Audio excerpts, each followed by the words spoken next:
Good morning, students. So we are doing chapter 3rd, Nationalism in India.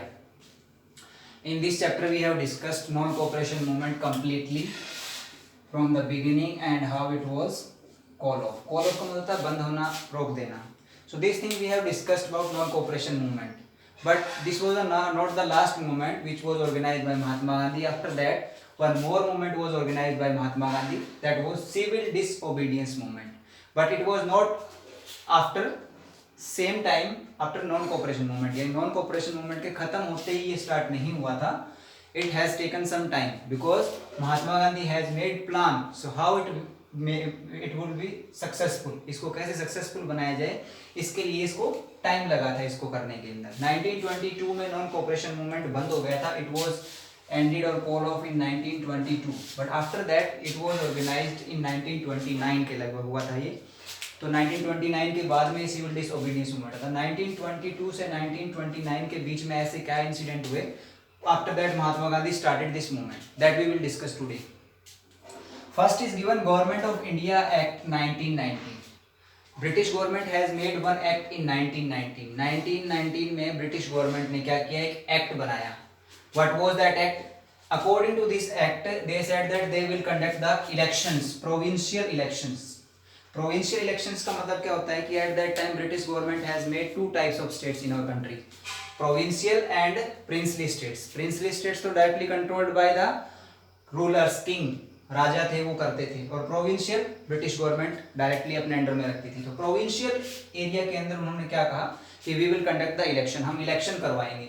So some leader of Congress at that time, after 1922 के बाद की बात है ये, जो कांग्रेस के कुछ लीडर थे वो क्या चाहते थे कि जो ब्रिटिश गवर्नमेंट ने जो एक्ट बनाया इसके अकॉर्डिंग एक इलेक्शन करवाएंगे, उसमें वो क्या करना चाहते थे, पार्टिसिपेट करना चाहते थे. And they wanted to protest. उनका मतलब था कि आंदोलन हम किस तरीके से करेंगे, जब हम प्रोविंशियल इलेक्शन में जीत जाएंगे तो हम ब्रिटिश गवर्नमेंट का प्रोटेस्ट करेंगे, विरोध करेंगे. ये कुछ कांग्रेस लीडर का उस टाइम मानना था. चित्तरंजन दास एंड मोतीलाल नेहरू, तो उन्होंने क्या किया, ये कांग्रेस के दो लीडर थे चित्तरंजन दास और मोतीलाल नेहरू. इन्होंने क्या किया, एक पार्टी बनाई जिसका नाम क्या था, स्वराज पार्टी. तो ये एग्जाम में क्वेश्चन कई बार पूछ लेते हैं कि what was the name of the party which was formed by Chittaranjan Das and Motilal Nehru. तो उसका नाम था स्वराज पार्टी. ये स्वराज पार्टी उन्होंने इलेक्शन में पार्टिसिपेट करने के लिए बनाई. Then next what happened, Jawaharlal Nehru and Subhash Chandra Bose, they were not in favour of election. वो इलेक्शन के थ्रू पार्टिसिपेट करना नहीं चाहते थे या ब्रिटिश गवर्नमेंट का विरोध प्रोटेस्ट करना नहीं चाहते थे. दे वर रेडिकल्स. उस टाइम हमारे देश में दो तरीके के नेता थे, एक थे मॉडरेट, एक थे radical. Moderate and radical. Moderate का मतलब होता है नरम और रेडिकल का मतलब होता है गरम.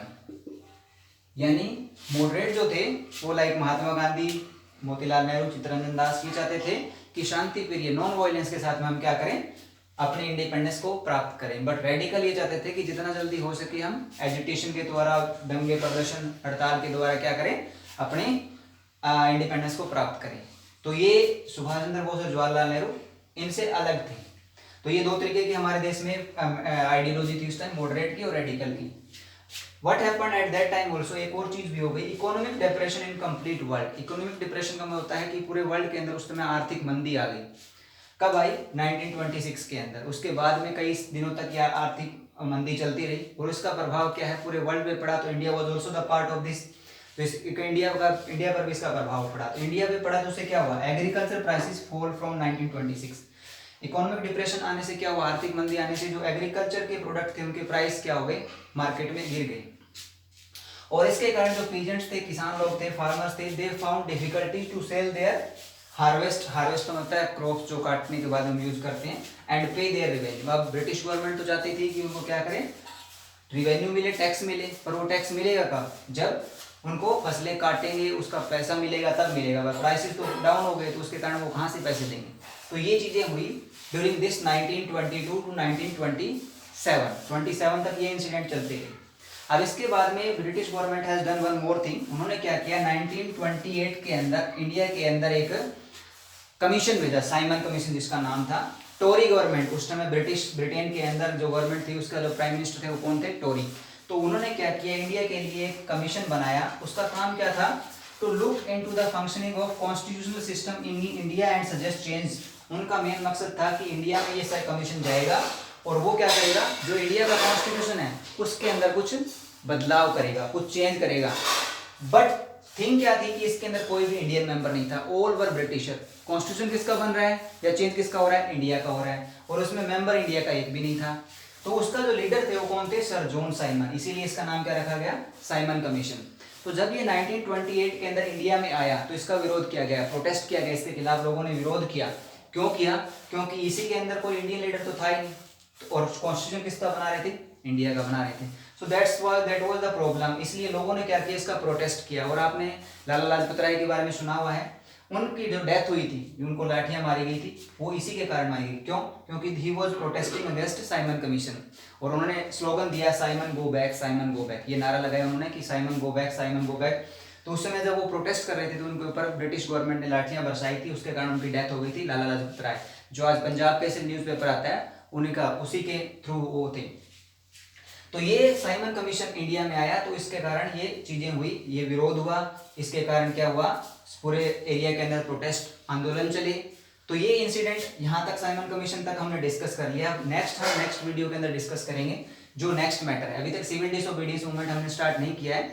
ये सिविल डिसओबीडियंस मूवमेंट से पहले के इंसिडेंट्स हैं जिन्होंने क्या किया, सिविल डिसओबीडियंस मूवमेंट को स्टार्ट करने में हेल्प की, मदद की। So this we have discuss today.